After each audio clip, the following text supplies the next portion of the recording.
Welcome to Tune Into Wellness podcast. I am your host, registered nurse and holistic wellness nurse coach, Jewelene Meacham. This podcast is designed to share inspiring stories, provide you with useful resources, and to empower you to live vibrantly. Following a diagnosis of metastatic breast cancer, I committed to supporting wellness for those facing cancer and chronic illnesses. But we don't have to wait for a health crisis to find wellness. Wherever you are in your journey, tune in each week for the best conversations from experts and industry leaders to inspire us to live our most vibrant life now.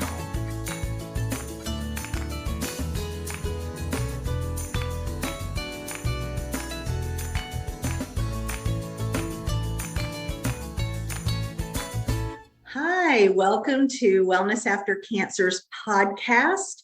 Today we have our second part of our series with Dawn Galagan-Rodriguez. And if you did not catch our last episode, she gave us some great information around our microbiome. And today we're going to continue to build on learning about our health through nutritional concepts that we may be confused about. So today we're going to talk about pre and probiotics. But first, Dawn, why don't you give us a little bit of information about yourself for those who are just joining us for the first time? Absolutely. Thanks again for having me. Well, as you might know, I am a nurse coach, about finished with that training along with Jewelene. And, but to get to this spot, I have had a long winding road through my career. I started out getting a degree in Bacteriology and Genetics, a bachelor's degree from the University of Wisconsin in Madison. And I did basic research in allergy and asthma for 4 years with an amazing, really world recognized research team in allergy and asthma. And after 4 years of that, I realized, as I mentioned last time, I really wanted more people than Petri dishes in my life. So I went to nursing school, which I have been grateful for ever since. I have been winding through a number of settings in transplant nursing. I went back to allergy and asthma, clinical trial nursing. I took a long break to raise my children. And then when I came back to nursing, I decided I wanted to go back into teaching. Teaching is such a huge part of our nursing profession. And so I have a master's degree in nursing education. I was a nursing instructor for around 4 years. And during that time, I was also called back to the bedside again, which was just an amazing experience to go back and serve in that way. And those people I was working with were neuro and stroke patients and general medical surgical patients at the time. And then, I had a cross-country move and I found a new way to help people. And that was through nurse coaching. So I'm so happy to be here. So happy that you're here and just feel privileged to be a peer of yours in nurse coaching. So excited to hear how you can shed some light for us around pre and probiotics. I think we hear a lot about it, and maybe we even take a probiotic here and there, or maybe we take it every day, but we don't really understand what we're doing. And so hoping that you are going to be able to give us some good insight there. So how can you help us not be so confused? Okay, well, how about if we just start talking about the difference between the two and what they are, their definitions. So probiotics is something that we've been hearing about for many years. And I think a lot of us know you can take them by capsule. You can take them as a supplement in a capsule form. And these are the things that we're often recommended to do if we're taking an antibiotic, for example, to bolster those healthy bacteria in the gut. And so they're actually, probiotics mean basically a dose of bacteria. You're actually ingesting bacteria. Now, you can also take in probiotics through our natural food sources. And we can talk about what those are in a minute. But so there's what that is bacteria that we're taking in either through food or through a supplemental dosing. And that's to replace the idea is you are potentially replacing anything that may have been removed from our system due to either stress or, like we were talking about with the microbiome, stress, or taking a medication, an antibiotic, or Yes. something along those lines. Absolutely. Stress, antibiotics, and as we alluded to in the last segment, was cancer patients with chemo and radiation does a real doozy on the microbiome as well as gut health. Really, it doesn't mean that you're completely devoid of those bacteria, but you could even have, and I know we're going to have probably another segment speaking about leaky gut. If you feel like you could have leaky gut, that means you probably have an imbalanced microbiome. And so probiotics would be a good step in that process too, in kind of fixing that condition. But it's not something that you're all of a sudden have a deficient lactobacillus. It's over time something, and then you finally are having symptoms of decreased health or a specific illness or medication that would prompt you to take these probiotics. Is there a test that you can take to determine if you're high or low? Oh, there are plenty of microbiome tests. There are a number of companies that provide tests. They're generally stool tests. And what they do is they did have different focuses. They can maybe focus on digestion and how well that's working for you. They can actually focus on what is the profile of the microbiome. And also they can also sort of measure levels of inflammation in the gut. So they kind of, depending on what you need tested, your provider may choose one or the other, and they all kind of overlap. These companies do a really great job of training also for the testee and the provider on how to read the results that come back, because they're super complex and robust. Great. Okay, so probiotics. Now, what about prebiotics? Prebiotics, I think we've been hearing about them for quite some time, but they're a little bit newer to the table than probiotics. What prebiotics refers to with the prefix pre is these are the things that are actually nourishing and feeding the gut bacteria that we have. So the bacteria that are living in our gut don't just live there on us or on nothing. We are actually feeding them when we eat.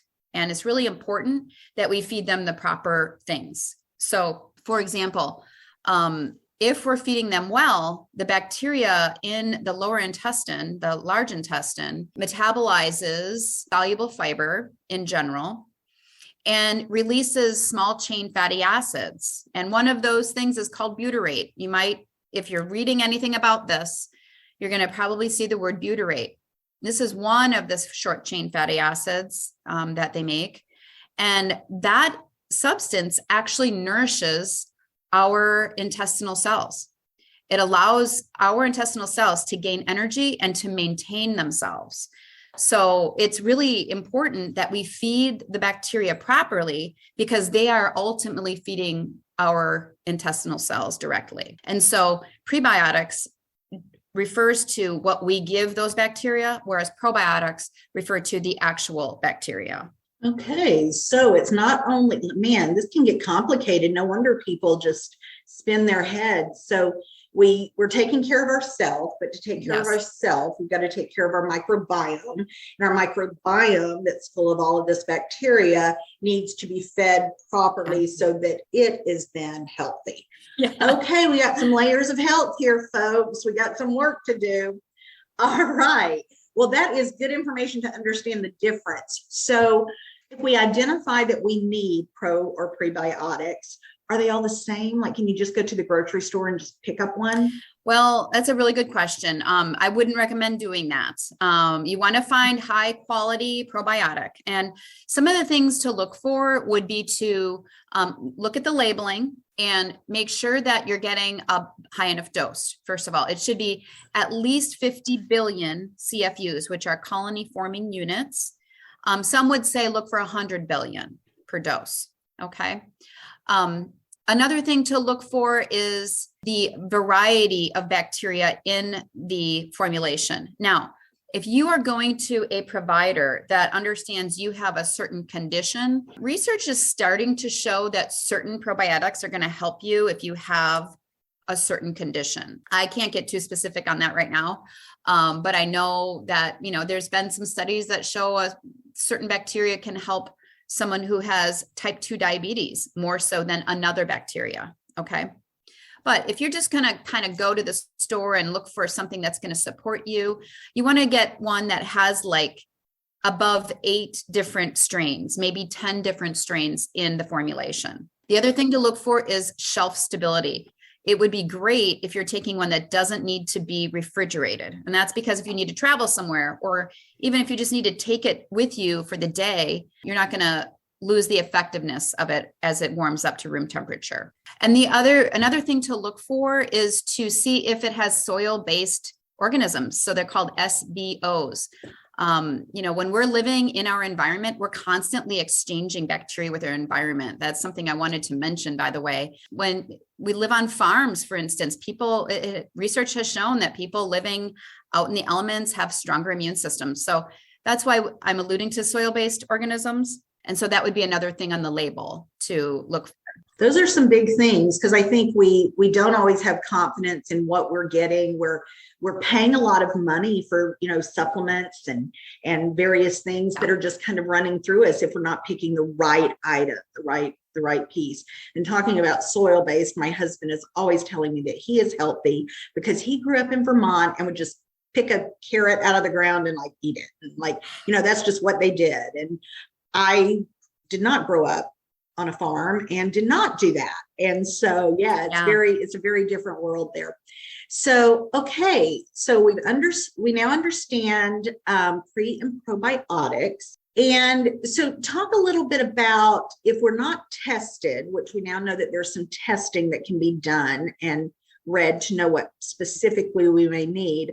What if we're not tested? We're just kind of feeling like I need to get my gut healthy. Do we just on our own go and find one of these good products and take a probiotic daily? Well, that's a really good question. And I think this can lead into some of the things I didn't mention about prebiotics as well. So you want to be feeding yourself pre and probiotics all the time, but that does not mean that you have to be taking supplemental pre and probiotics. Okay. I would say that especially probiotics are a great way to bridge yourself out of an antibiotic or some other condition that you might have until you have a stronghold of good bacteria and you can wean yourself off of probiotic. Prebiotics can also be taken in a supplemental form. And I should say that, when I explained that prebiotics feed our bacteria, what are those things that we're feeding the bacteria? It's been long assumed that it was soluble fiber that we eat, that our bacteria are digesting and giving us the short chain fatty acids. Turns out there are other things that can also be considered prebiotic. That would be like breast milk, colostrum, oligosaccharides, all different kinds of plant polyphenols, some polyunsaturated fats. So there are other things that go into the prebiotic mix, and these are all things we can get from our diet. Now, I will caution listeners to, I can go out and get a prebiotic in a pill because I don't like eating those foods. Well, there has been some research showing that taking a prebiotic supplement without eating enough insoluble fiber along with it may cause some liver damage.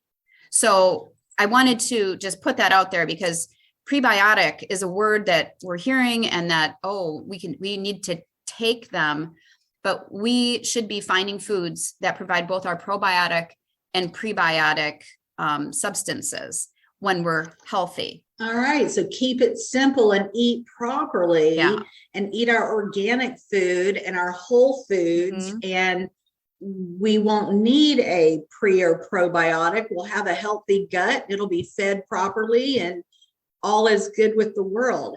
I think the problem is we don't eat healthy. We eat a lot of processed food. We run to fast foods. Any of you may have seen my recent blog where I broke up with Wendy.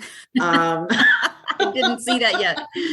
But, we do. We live in a busy time. We're picking up something that we can do quickly. We're not necessarily even getting fresh vegetables. We're, saying we're eating it in something, but it's probably been cooked down to the point to where all of the nutrients are pretty much gone. And so when we're not eating healthy, or not eating as healthy as we would like, and we're making maybe those small changes to get there, is there a recommendation around like how we maybe supplement our bodies while we're doing that? Or is it just wait and see what maybe your doctor says? What's your thoughts on that? Well, I would say that most of what we can do with regards to nutrition, we can do without doctors, right? I hate feeling like we need to go to an expensive doctor to put us on an expensive elimination diet and give us a ton of supplements. Now, that being said, if someone has a true complicated condition, they can definitely benefit from going to a specialist, perhaps a functional medicine practitioner who understands the intricacies of the microbiome in this way and how they can best help them, possibly through testing first, and then going down a very specific pathway. So if you're not one of those people and you're really just trying to help yourself because you feel like you might need it, we can talk about symptoms. For example, I know that we may have another segment to talk about leaky gut. But if we have symptoms that are signaling us that we are not really in balance, taking a high quality probiotic, and I would say weaning onto it while augmenting your diet to really focus in on getting high quality organic soluble fibers, as well as a lot of those prebiotic foods too. As you're transitioning into a very healthy diet, I don't see a big problem with giving yourself a probiotic. And then I always call those things like a bridge to wellness, really with almost any medication that we're on. As we get ourselves healthy and we're not just putting a Band-Aid on it, we can then transition off that medication. And in the same way, we can transition off probiotics. I love that. I love it that we have a way to support us while we are making those healthy lifestyle changes with eating more whole foods and organic foods and a variety of foods. Yes. And getting out some of the processed off of our menu. Yeah. So that's great that we can we know that we've got an option as we're transitioning, but at the end of the day, we don't have to buy anything more than the healthy foods that we're putting in our bodies. Yeah. So it's like, keep it simple. Absolutely. Let's just do it right from the beginning. I'd like to add that you mentioned processed foods again. I'm emphasizing all the healthy foods, but you make a great point in bringing up the processed foods. That's really a huge talking point of mine with my clients, is that when you're eating a lot of processed food, whether it's fast food or packaged food that you buy from the grocery store, the garbage that is in the bakery section of the grocery store, that is absolutely not healthy, even though we think it's from a bakery. It's not healthy. And the reason those things are not healthy is A, they're stripped of fiber and micronutrients, and B, they're basically replacing what you would normally eat as healthy. If you're full up on a processed food, a packaged muffin, a frozen pancake, if you're full up on those things, you're not going to eat more of the healthy stuff. You're going to be full while you get zero nutrients. So it's really important to take those things out of the diet at the same time as replacing them with the healthy items that we're talking about. Great point. It's not just that it's not just the damage that the processed foods are doing. It is the fact that it is preventing us from doing the right things. I love that, Dawn. Thank you for clarifying and giving some insight to that. So if we've got maybe an unhealthy gut and we're moving towards a healthy gut, what might be some things that we see changes in our bodies that we can be mindful of? That's a great question.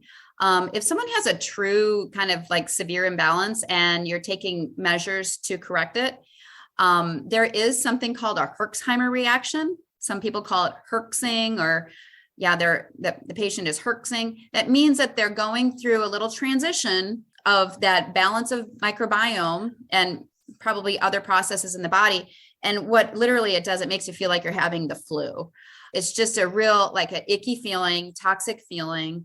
And it can be a sign that you're on the right track. I love it. Getting sick means you're on the right track. Yeah. So, and that can last, from like 24 to 48 hours, maybe a little longer. And really, if it becomes too severe, there's no harm in backing off of your regimen. Maybe it's the probiotic, or it could be other supplements that you've been recommended to take, that it's just too much at once. So you can back off and slow the process down and then move forward as you see fit.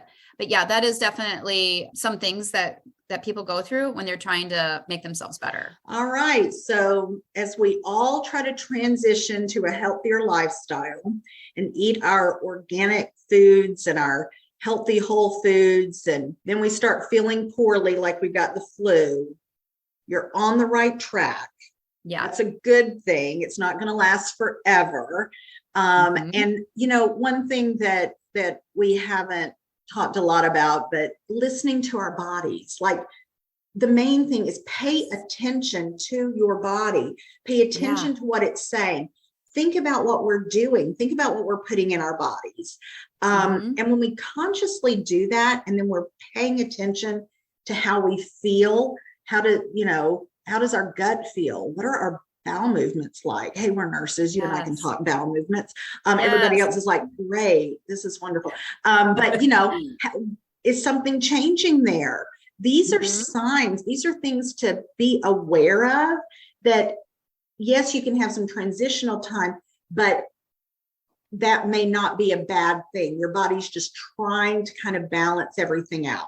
So great point there. So are there dietary recommendations, that you can say are just, I can almost hear you as I'm asking this question, but, what is it, if we want to start this and we want to eat healthy, what are some like absolutes? Okay. Well, I'm sure I'm going to kind of repeat myself from our last discussion, but it's 100% removing processed foods and adding in the organic whole foods, right? And then specifically, when we're talking about probiotic foods, we want to have a lot of vegetables, some fruits, fiber. The soluble fiber is what's also going to feed our bacteria as the prebiotic food. So there's a lot of different supplements out there, as well as certain foods that will help balance the gut and repair some of the gut lining if there's damage. Bone broth is a really great one. And there's also quite a few different supplements that we could talk about, I don't know, in this episode or next to support that. Great. One thing, I just want to touch on cancer a little bit. You're talking about bone broth, and when you're going through your treatment, that is not the time that you're going to be highly focused, even though you think I'm so, I want to be as healthy as possible. When you're going through your treatment, you need calories just to keep your energy going, to keep you strong enough to get to that next appointment, strong enough for your body to heal as you're oftentimes having to put poison in our bodies through chemotherapy and utilizing radiation. And, we're doing a lot of good in killing cancer, but we're also killing healthy cells, and we're doing really a big number on our gut. You're really just taking in whatever you can. Absolutely. But you mentioned bone broth, and during chemotherapy, when you can't eat a lot, when you are having a lot of GI symptoms, some of the things that you can do to supplement is really using bone broth instead of just a bouillon cube, in soups. I used to, when I was going through chemo, there was a period of time that really the only thing that I could even fathom eating was ramen, just ramen noodles. And so, so I got all these packets of ramen noodles, but it's got a little flavor pack in there. That is nothing. no nutritional value to that at all. So instead, I would buy the bone broth and cook the noodles in the bone broth. And then I'm at least getting, that extra protein in there. So there are things that you can do during treatment, even though you're not going to make these radical changes. I mean, you kind of take in whatever you can manage to get into your body. Yes. So, but for those of us who are not going through cancer treatment and, having to kind of tread lightly on our dietary changes, we do want to get to that healthy place to where really what I'm hearing, and I think I've now heard it now in 2 sessions, that we just need to eat whole foods, eat organic, fuel our bodies the way we need to, and stop with the processed foods. Those are big things. And as you said, I think in the last segment, we can do it with baby steps. We don't have to turn the cart over today. We take baby steps and make those changes. So yeah, absolutely. This has been really enlightening. Are there any times, other than maybe through the chemo process, that we should be cautious around taking? I know that we're talking about the best option is our intake of the proper foods, but if we are going through that time when maybe we know we have an unhealthy gut and we're going to transition to healthier intake, but we're going to supplement with that pre and probiotic option, is there any time that we need to be really cautious about that? I would say that anything that we're doing to transition to a healthier nutrition plan for ourselves, I don't think you need to be cautious doing that. Taking out the bad food and putting in the good food is always going to be beneficial for you. I'll reiterate a little bit about the Herxheimer reaction. If someone suddenly is doing this on their own, for example, and they just start feeling so sick, they should feel comfort in knowing that it's okay. This is probably, 99% normal that you're having this. And it's because you're flushing out this balance. You're flushing out toxins. You're changing over the population of microbiome in your gut. And so your body reacts in a certain way and you feel terrible. Easy to just back off your treatment a little bit to take care of that. So it's not really a dangerous situation to be in. The other thing I would caution against is the prebiotics, the supplemental prebiotics. I'm not here to recommend anybody take anything, but to become educated about it. But I do know that supplemental prebiotics has been shown that there can be some risks if you're just taking them by the pill form, and we should really be taking those and striving for all of it to come through our diet. If you are in a real serious illness crisis with some type of condition, you are probably being treated by a provider or a functional medicine provider for that condition, and at the same time working on your microbiome. So trying to heal gut health is not dangerous. That's good to know. So, we're not doing good things for our bodies, doing better things for our bodies are not going to harm us. But if you do have any kind of disease process or syndrome where you are really feeling the effects of maybe, and I think we're going to talk a little bit about inflammation with leaky gut, but so I'm going to keep my mouth closed for just a little bit around that. But when we have some major symptoms or inflammatory responses in our bodies, and we're trying to make those changes ourselves, it is pretty important to recognize that a functional medicine practitioner can be a real help, in putting all the pieces together for us. So for the general public that's just I want to eat healthier and be healthier and make my gut healthy, I think we've got amazing information here to move forward with and make those baby steps to make that progress. And we've learned a lot today. Again, everybody needs to take this in, process it, but don't eat processed foods, just process it. And we will come back next time, and we're going to be talking about leaky gut. And that may be a new term for some folks. It sounds kind of yucky. So we're going to learn about it and learn how we can do some things to improve our gut health. So thank you, Dawn, so much for sharing today. We learn so much every time we talk with you. Oh, thank you so much.